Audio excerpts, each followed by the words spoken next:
everybody. So I am driving to a bank. I say a bank because we usually bank with USAA, but today I'm going to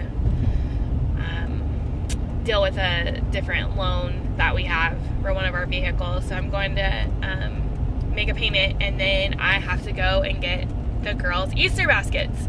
Now, if you are wondering, Leslie, why did you wait this long to get your daughter's Easter baskets? The answer to that is I am a procrastinator. No, it's been a really busy couple weeks. We went out of town. The girls were supposed to have their surgery. That didn't happen. And you guys, I'm sure you've noticed the videos have been a little bit more sporadic, so I apologize about that, but it's just been a crazy kind of week. So, I just wanted to kind of film something to see what you guys were thinking about how your kids reacted to their Easter baskets. Now, our kids know that if you have children in the room, this would be the moment to skip ahead. Our children know that there is no Santa Claus and no Easter Bunny and no Tooth Fairy and all of that stuff. And part of the reason that they know this is because last year,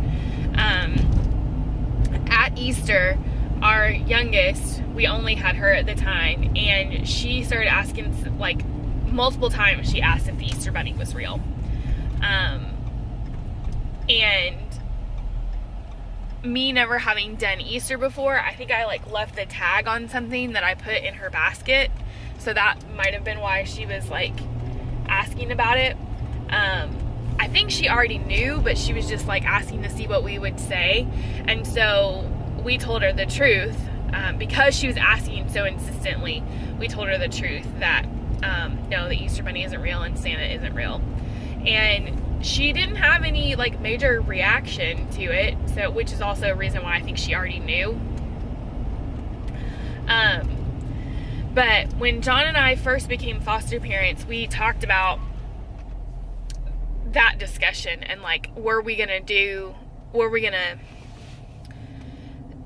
explain Santa and all that stuff, because with these kids, it's really crucial to be honest. And if she was younger, one, she probably wouldn't have asked so intently, and two, she wouldn't have already known. But because of her age and because of how smart she was, I anticipated she already knew. So then what does it look like if we tell her that it is real and then somebody else says it's not? Now, when Christmas came this past Christmas, we did do Santa, and they both kind of were oh yeah, Santa, blah, blah, blah. But we all knew that they knew, you know what I mean? So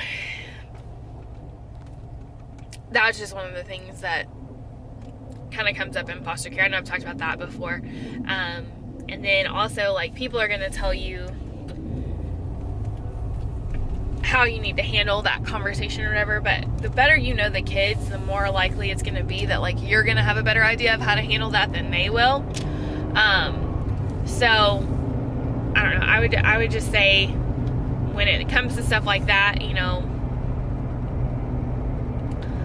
just need to kind of go with your gut on that one. But now, if we have to have any really difficult conversations in the future, it makes it easier because they know I'm telling them the truth, and they know John's telling them the truth. We are telling them to the best of our ability what we know about situations. So it kind of builds some credibility there. Now, if you have kids this, here's the problem with this. If you have kids that are going to reunify, which our children, the plan is always reunification. And so if your child is going to reunify and that question comes up and you haven't talked to their parents about it, the way I would redirect that is I would just say, well, why don't you ask your parent when you're at your next visit? Why don't you talk to them about that? And then you can kind of talk to the parents about if they're ready for that or not. I was watching another video today about foster care from someone who's in a different state. And she's a foster mom, and she was saying that the biological parents get to pick the doctor that the kid sees and other stuff, and she's talking about services and stuff. And I guess other states are different than Arizona. So again, If you aren't familiar with my channel, we are in Arizona. So the information that I'm telling you is for the state of Arizona. Every state is different.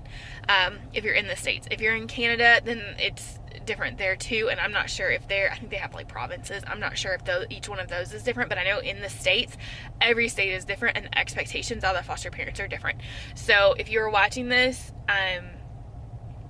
and you are in a different state and you are interested in finding someone who's in your state, let me know what state you're in and I will try and help you, like point you to someone who does foster care, because I'm subscribed to quite a few channels of people who do videos like this, and they'll probably be able to answer more specific questions for you. But for us, so in the state of Arizona, in like the Phoenix area, Maricopa County, honestly, for visitation, the state, like DCS, they have people, especially if they're supervised visits. So we've only dealt with supervised visits. I have not had any unsupervised visits. But for supervised visits, it is unusual for the foster parents to transport the children. Generally, they expect that whoever is supervising the visits is going to have to coordinate transportation for the kids, to the point that because of our girl's situation and how